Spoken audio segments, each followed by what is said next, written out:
Depuis que le procès des massacres du 28 septembre 2009 a commencé, vous ne vous êtes jamais posé la question de savoir s'il y avait des enjeux mystiques dans ce procès.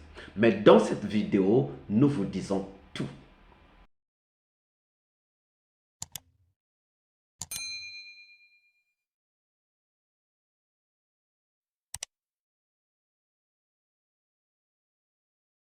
Bonjour, bonsoir. Cela dépend de l'heure à laquelle vous regardez cette vidéo. Bienvenue si vous nous découvrez pour une première fois. C'est un aspect que nous avons ignoré le long de ce procès. Mais mon cœur chauffe à demander un soutien spirituel pour ceux que vous pensez être innocents, que je me suis finalement décidé de faire cette capsule. Y a-t-il des enjeux mystiques dans ce procès des massacres du 28 septembre 2009? Cette question vous paraît absurde, cette question vous paraît bizarre, mais je me suis quand même permis de me la poser car je trouve bien qu'elle est importante, sinon très importante. Pourquoi je me suis posé cette question? Je me suis posé cette question parce que quand je regarde certains accusés qui sont à la barre, je sens que l'aspect mystique est très important dans ce procès. Il y a quelqu'un qui un jour disait que certains avocats auraient été envoûtés au point de ne pas bien faire leur travail.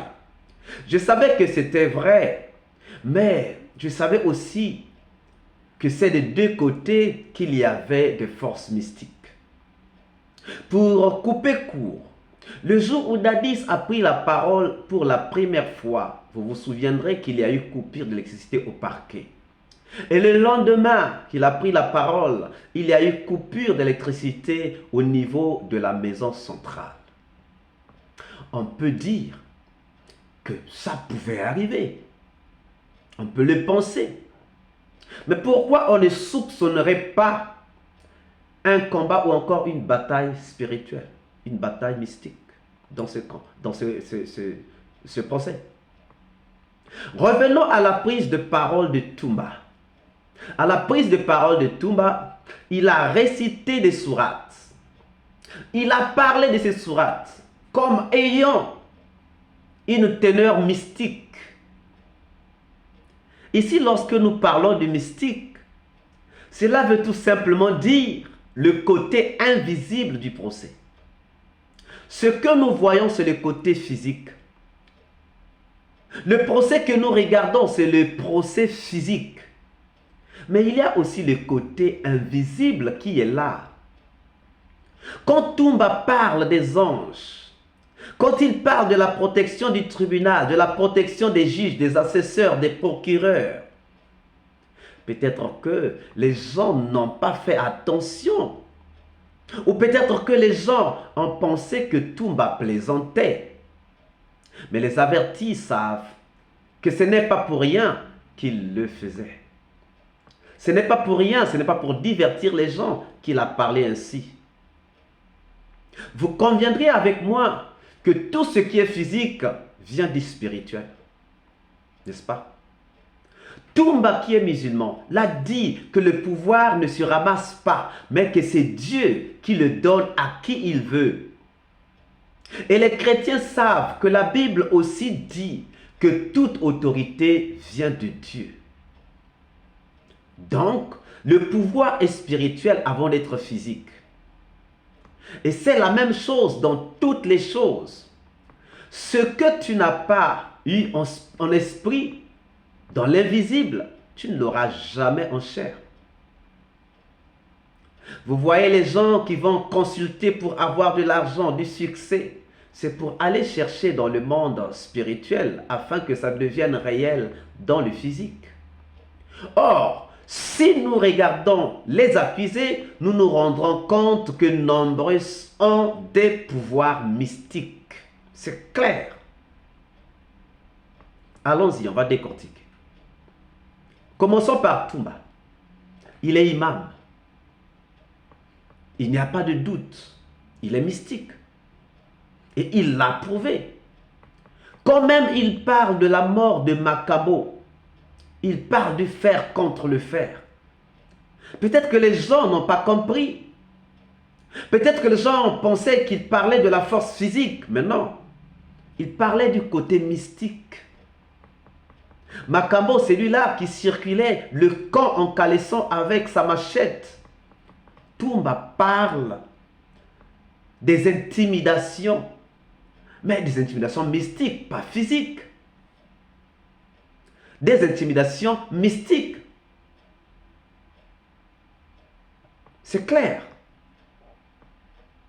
Toumba est mystique, nous le savons. Il est imam, donc il est mystique. Prenons le cas de Dadis. Dadis, on ne peut pas s'en douter. Déjà, nous avons vu le cas de Foromo.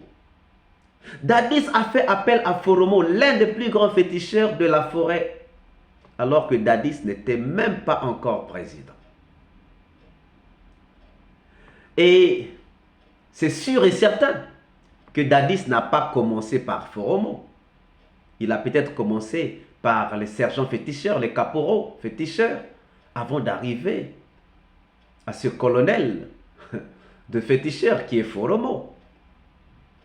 Il a sûrement commencé par des féticheurs de petits échelons avant de gravir les échelons jusqu'au grade de Foromo.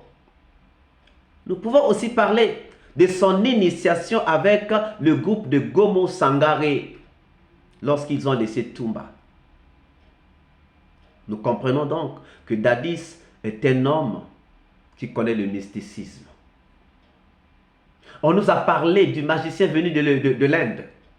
On nous a parlé des féticheurs de Guillaume Soro. Dadis est mystique. Il connaît le côté mystique. Prenons Pivi, le colonel Pivi, l'homme au Kori, champion d'Afrique de karaté. Vous pensez qu'il peut être simple? Vous pensez qu'il peut être vide? Et ces coris, à quoi servent ces coris? Il a lui-même dit à la barre que les coris, ils ne les mettent que dans des situations. Pourquoi il met ça dans des situations difficiles? C'est parce que c'est son côté mystique. Il a fait la guerre. Donc il a ses vêtements de guerre qui lui ont été donnés par un parent, je ne sais pas, par son oncle, et qu'il met dans des situations difficiles. Mais en dehors de ces coris, il n'est pas exclu qu'il ait d'autres gris-gris. En effet, déjà, le karaté est un lieu d'exposition au mysticisme, puisque en réalité, les grands maîtres de karaté ne sont pas des hommes simples, mais des gens mystiques. Donc, Pivi connaît le mysticisme. Prenons Marcel. Marcel, en tant que neveu de son oncle Dadis, a suivi le pas de son oncle. Déjà à la barre, C.C. Raphaël nous a dévoilé que lui aussi était passé par une épreuve avec Marcel pour prendre l'engagement de ne pas trahir Dadis. C'est Marcel qui avait fait venir un féticheur qui leur a fait manger des lames, des rasoirs qui pouvaient déchirer des gorges et des intestins de ceux qui étaient prêts à trahir le pouvoir de Dadis. Donc, lui aussi était très impliqué. En effet, je ne peux pas comprendre que Dadis et Marcel se soient limités à ces pactes sans aller plus loin pour eux-mêmes. Déjà pour Dadis, oui, comme on a parlé du cas de l'initiation avec Gono Sangaré, c'est clair. Prenons le cas de C.C. Raphaël. C.C. Raphaël, qui est devenu pasteur, a appris donc à connaître les choses mystiques s'il ne les connaissait pas avant. Il a donc connu les choses mystiques. Donc, il connaît le mysticisme. Alors, on passe, pour ne pas parler de tout le monde. Il y a des choses, il y a des gens que je ne maîtrise pas, mais voilà. Alors déjà, il faut savoir que cette affaire aboutira à des peines très lourdes, à des peines très sévères pour beaucoup de gens. Si Marcel est chanceux d'avoir déjà passé 13 ans en prison, Je dis scienceux, pourquoi? Parce que s'il est condamné à 30 ans, on va d'abord éponger les 13 ans qu'il a déjà fait, il lui restera 17 ans. S'il est condamné à 40 ans, on enlève les 13 ans, il lui restera 27 ans. 27 ans. Par rapport à d'autres qui n'ont pas encore fait la prison. Si par exemple Dadis est condamné à 40 ans, c'est 40 ans. Maintenant, imaginons. Imaginons donc Marcel qui connaît le mysticisme, Dadis qui connaît le mysticisme, Toumba qui connaît le mysticisme, Pivi qui connaît le mysticisme, CC qui connaît le mysticisme. Je parle du côté mystique, de l'invisible, du côté invisible. Pensez-vous qu'avec les téneurs, l'ampleur des peines qui tomberont, qui couleront à la fin de ce procès, ces gens-là n'ont pas pu consulter le côté mystique pour s'attirer les faveurs ou bien pour se protéger s'ils se croient être en raison? Pensez-vous que Toumba n'est pas en train de prier pour que la raison ne le quitte pas? Pensez-vous que C.C. Raphaël n'est pas en train de prier pour qu'il soit libéré puisque ne connaissant pas l'affaire des massacres du 28 septembre 2009? Et pensez-vous que les Pivi, les Dadis, les Tchekboro, s'ils se reconnaissent coupables, ils vont rester comme ça sans consulter le côté mystique pour qu'ils ne soient pas condamnés? Ce n'est pas à exclure. Ce n'est pas à exclure, chers amis. Toumba avait pris le devant. Toumba savait ce qu'il faisait lorsqu'il a commencé à réciter les sourates. Je suis sûr et certain, chers amis, pour des gens qui connaissent le mysticisme, le côté mystique, et qui savent qu'ils peuvent aller chercher dans le mystique pour avoir la liberté et ne pas être condamnés, ils ne peuvent pas s'empêcher d'aller dans le mystique chercher la solution. Et je crois qu'ils ne peuvent pas s'empêcher. Non. Ils ne peuvent pas s'empêcher d'aller dans le mystique, d'aller dans l'invisible, chercher la solution. Et je crois que c'est pour cela que Toumba avait pris le devant dès la prise de sa parole. Ainsi, nous pensons que la guerre mystique avait déjà commencé. Comme Maître Yom a dit, à la guerre comme à la guerre, cela dit beaucoup de choses. C'est une guerre mystique que nous ne pouvons pas ignorer. Oui, nous ne pouvons pas ignorer, chers amis. Ce procès est une guerre physique, parce que le procès est physique, mais ce procès est aussi une guerre psychologique, c'est aussi une guerre spirituelle, une guerre mystique. C'est clair, c'est simple. Maintenant, nous pouvons distinguer deux types de forces mystiques du côté des accusés. Toumba et CC sont dans les forces mystiques supposées être légales, acceptables, puisque ce sont des religions reconnues, l'islam et le christianisme.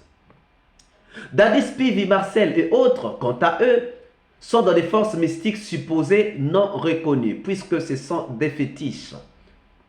Du coup, il y a vraiment une guerre entre les deux camps. Et cela ne peut pas étonner. Cela ne peut pas nous étonner. Maintenant, pensez-vous que le président du tribunal, les procureurs, les assesseurs, les greffiers, les avocats de tous les côtés sont vides? Je ne le pense pas. Je ne le pense pas. Ça ne vous étonne pas de voir ce procès être dirigé par un jeune de 47 ans et qui fait ses preuves. Ce charisme est rare dans le camp des gens qui sont vides. Restez tranquilles. Les avocats, les procureurs, les juges sont souvent dans des sciences ésotériques. On ne peut pas s'en douter. Et moi, personnellement, je ne les vois pas vides. Je ne les vois pas vides. Je ne vois pas ces avocats, je ne vois pas ces juges, ces procureurs, ces assesseurs vides du point de vue spirituel. Non, non. Pour séparer un combat, il faut avoir la maîtrise des armes utilisées. Et donc, je pense qu'il y a une grande implication mystique dans ce procès. Vous n'allez pas être arbitre d'un combat de catch si vous ne connaissez pas les règles du catch. J'espère que vous me comprenez. C'est peut-être même ce qui fait aussi que le procès soit aussi populaire. Le risque est que si la guerre mystique est gagnée par les malfaiteurs, ce procès aboutira à la condamnation des innocents et acquittera les coupables. Et c'est ce qu'il faut craindre. Physiquement, nous voyons ce que le tribunal fait. Mais voyons-nous ce qui se passe dans le spirituel, dans l'invisible. Il y a possibilité des alliances dans le mystique. Il y a possibilité des alliances. Et s'il se passe des alliances entre le tribunal et les malfaiteurs, ce sont les coupables qui vont être acquittés et ce sont les innocents qui vont être condamnés. J'aimerais donc appeler tous les croyants qui soutiennent Toumba de ne pas manquer de le soutenir aussi spirituellement, car il en a besoin. Oui. Si vous avez des gens que vous soutenez, que vous croyez être innocents, soutenez-les aussi spirituellement. Ils en ont besoin. Ils en ont besoin. Alors, que pensez-vous de l'aspect mystique de ce procès? Ne manquez pas de nous le faire savoir dans les commentaires. Quant à moi,